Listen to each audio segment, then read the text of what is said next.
মানুষের সবচেয়ে বড় শত্রু সে নিজেই। তোমার মন তোমার সব থেকে বড় শত্রু হতে পারে।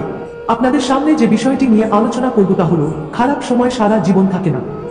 মানুষের সবচেয়ে বড় শত্রু সে নিজেই। তোমার মন তোমার সব থেকে বড় শত্রু হতে পারে। যখন আমরা এই কথাটি স্বীকার করব যে আমার মনের বিচারের জন্য শুধুমাত্র আমিই দায়ী, যদি আমার বিচার দুঃখময়, ঘৃণার সঙ্গে যুক্ত ও নিন্দনীয় হয়, তবে এটি আমারই ভুল হচ্ছে, আর এই ভুলটি ঠিক আমাকেই করতে হবে। তখন দেখবেন আপনা থেকেই জীবনে আত্মবিকাশের মার্গ খুলে যাবে। আপনার জীবনে এমনটা কি কখনো হয়েছে আপনি আপনার জীবনে আনন্দের চাবি অন্য কোনো ব্যক্তিকে দিয়ে দিয়েছেন?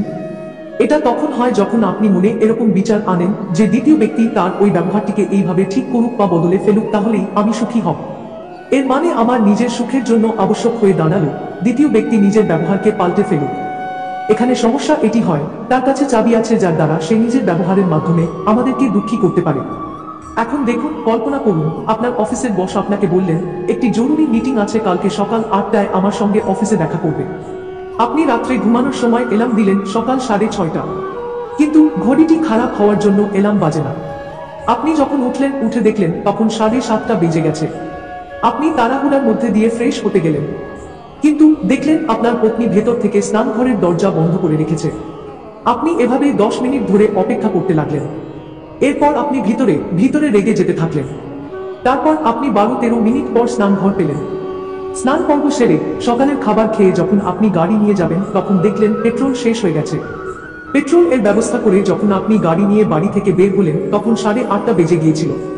এরপর রাস্তায় জ্যাম থাকার কারণে আপনি দেরি করে অফিসে পৌঁছালেন। যেখানে আপনার 8টার সময় অফিসে বসের সঙ্গে মিটিং করার কথা ছিল, সেখানে আপনি 9:30 পৌঁছালেন বসের কেবিনে। বস আপনার উপর প্রচন্ড রেগে গেলেন ও বললেন, তোমার কি কোনো আত্ম অনুশাসন আছে?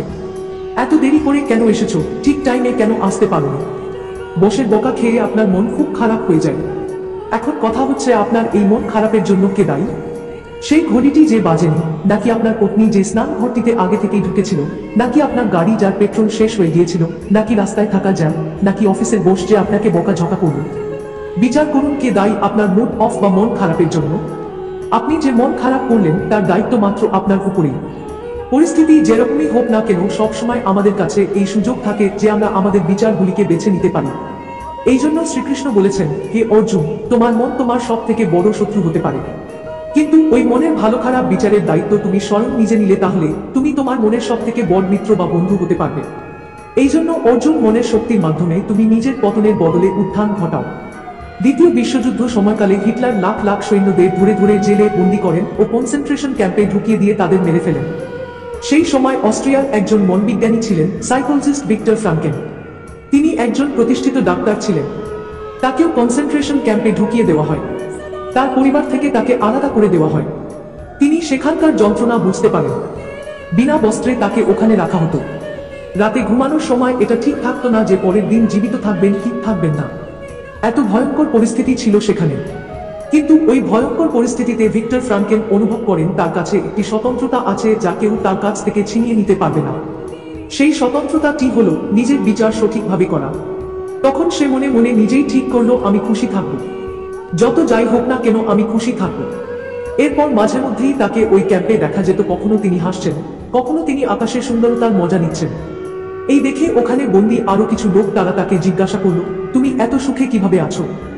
এমনকি ওই ক্যাম্পে যে জার্মান গার্ড ছিলেন তারাও তার থেকে প্রেরণা নিতে থাকলেন। ভিক্টর ফ্রাঙ্কেন সকলকে বলতেন, আমার ইচ্ছা আমি সুখে থাকব। এরপরে যখন যুদ্ধ সম্পূর্ণ হল এবং জার্মানি যুদ্ধে পরাজিত হল, তখন সেই ক্যাম্প থেকে ভিক্টর ফ্রাঙ্কেন সহ সকলকে ছেড়ে দেওয়া হল। ভিক্টর ফ্রাঙ্কেন তখন ইসরায়েলে গিয়ে বসবাস করতে শুরু করলেন। তখন সে একটি বই লিখলেন, man search for meaning in life.